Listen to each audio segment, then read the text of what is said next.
Hey, my brothers and sisters in Christ, it is Sharon, and I'm back with you on how I study and understand my Bible. Yes, you know I'm alone in my room.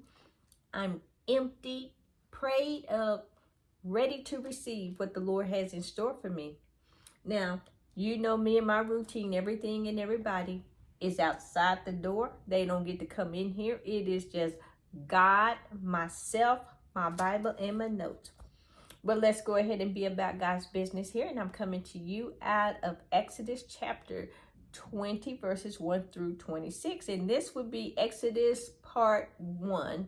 And I will come to you with Exodus chapter 20, part 2, giving you a little more detail about the laws and what they each mean, what they each mean. And so, but go ahead and get started here. As always, I start with my observations. Here I see God spoke. I see the I am. He refers to himself as I am. And the people witnessed. They had reverent fear. They had fear. And he was instructing them to make an altar out of the earth. He didn't want no, I started to say something, but I'm not. He didn't want something store-bought. How about that?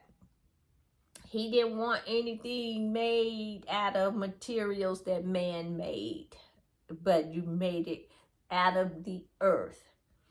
Stuff that God himself made. But moving on here, verse 1 here, it's called the preface to the 10 Commandments here. And it says, and God spoke all these words saying, I am the Lord your God, who brought you out of the land of Egypt and out of the house of bondage. And that, you know, verses 1 through 2, that's what that is. And you know, he just, God spoke. He's talking to Moses and, you know, just telling him who he is, just refreshing, even though Moses knew who he knows all about him and who he is and stuff.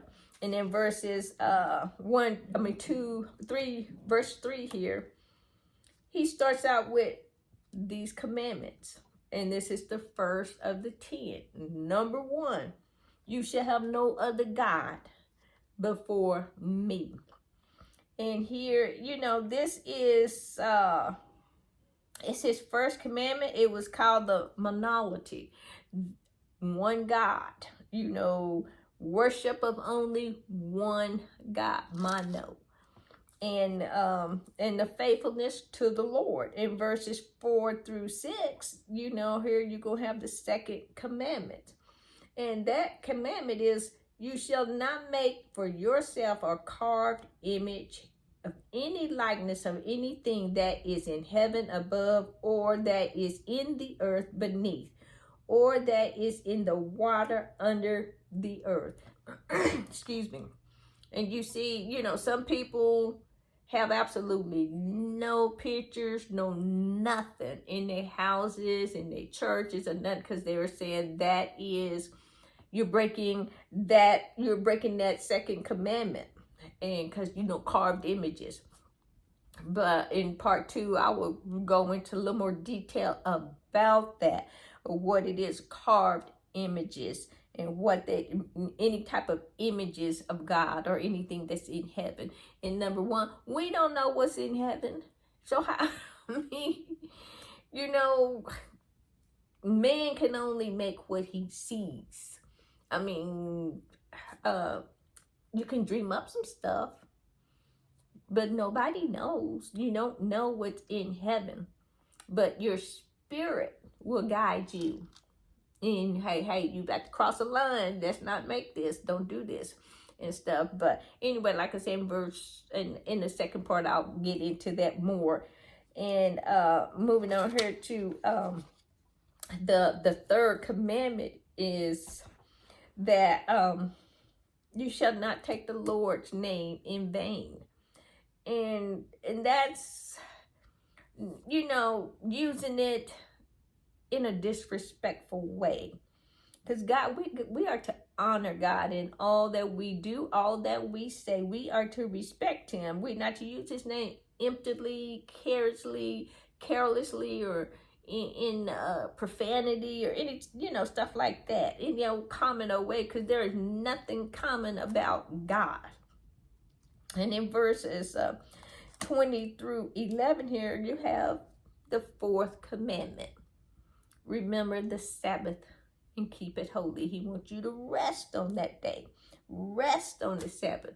Because in Genesis 2 and 3, chapter 2, verse 3, God rested. After he created the heavens and the earth, on the seventh day, he rested. He wanted you to take that same rest that he did. He took a 24-hour, what we would consider 24 hours, day of rest. If you watch Israel's Sabbath, and that is a true Sabbath day, it starts at Friday at 6 p.m. and ends on Saturday at 6 p.m. 24 hours. And so that is their Sabbath. Everything's shut down. Nothing goes on. They are at rest. And that's how we should be, at rest. And we use Sunday as our Sabbath. And we rest on that day. We'll get up, we'll go to church and, do all that other stuff, which may be too much to do on that. But we go in and we worship and we honor God on that day, because he wants us to worship. He wants us to honor him on that day. But don't go over the top, because, some churches, I have been to churches, you start at 9:30 in the morning, Sunday school.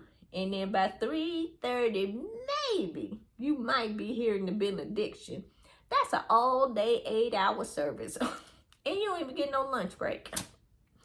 But anyway, that was back to old school churches. Some of you may know or can relate to what I was talking about. But God, he just rests on that day. Take a day to rest. And that's what he is wanting us to do there. And then we go into verse 12 here, the fifth commandment, where we are to honor our mothers and fathers. Why does he say that? Our mothers and our fathers, they gave us life. We need to be able to thank them for giving that. Because if it wasn't for them two coming together as one, we wouldn't be here. And he said, honor them. Be respectful of them. And you have so many people today that they don't do that. They come here thinking, oh, y'all owe me the world. You ought to be glad, thank God that I am here. All of this kind of stuff. No, honor your parents. That means respect them. Care for them when they need care for. Pay a bill for them when they need a bill. Feed them when they can't feed themselves. You're honoring them that way. Take time and spend time with them. That's honoring your parents. And then moving on here to the sixth command, thou shalt not murder. And notice it says murder, thou shalt not murder. Not, thou shalt not kill. Some translation says kill, but it actually murder, verse 13.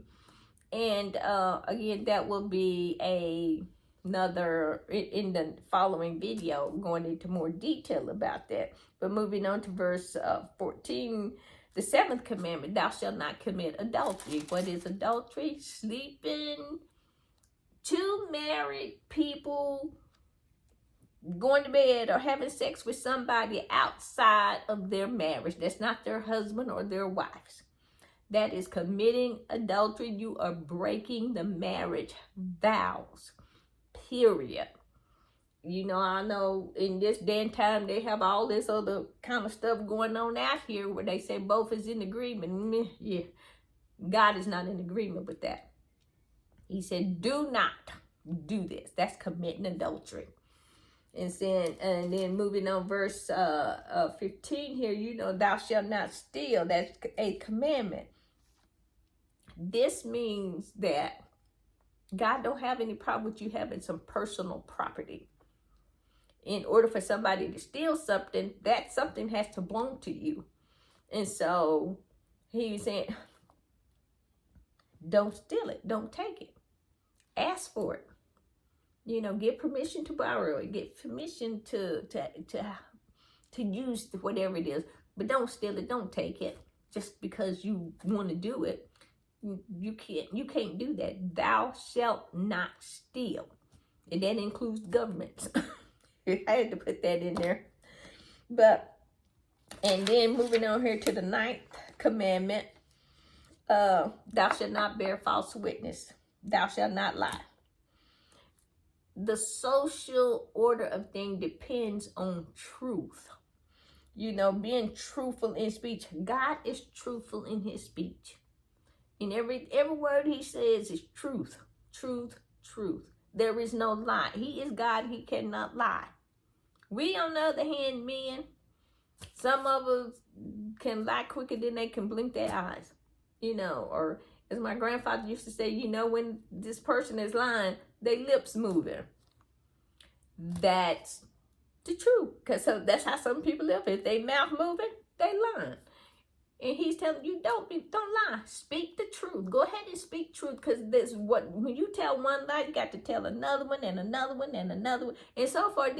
You get so far off into the lie, you don't forget the first. You forgot the first lie that you told. And so then you go back and tell something else different. Then somebody will say, oh, that's not what you said.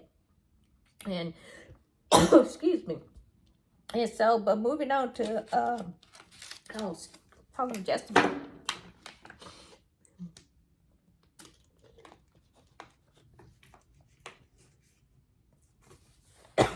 Excuse me. Okay, I'm ready. And so, the 10th commandment, and that is the last one here, and thou shalt not covet. And that means covet is an attitude of something. It's an attitude of you wanting something that does not belong to you.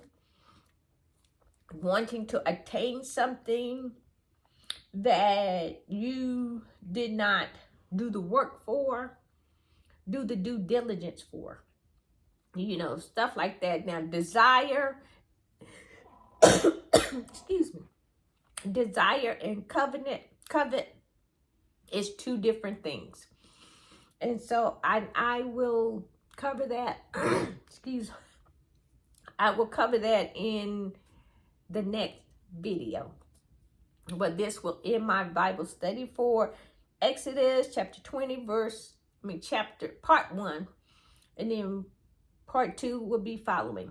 You be blessed, be safe, and remember to hit the like and subscribe button. Bye.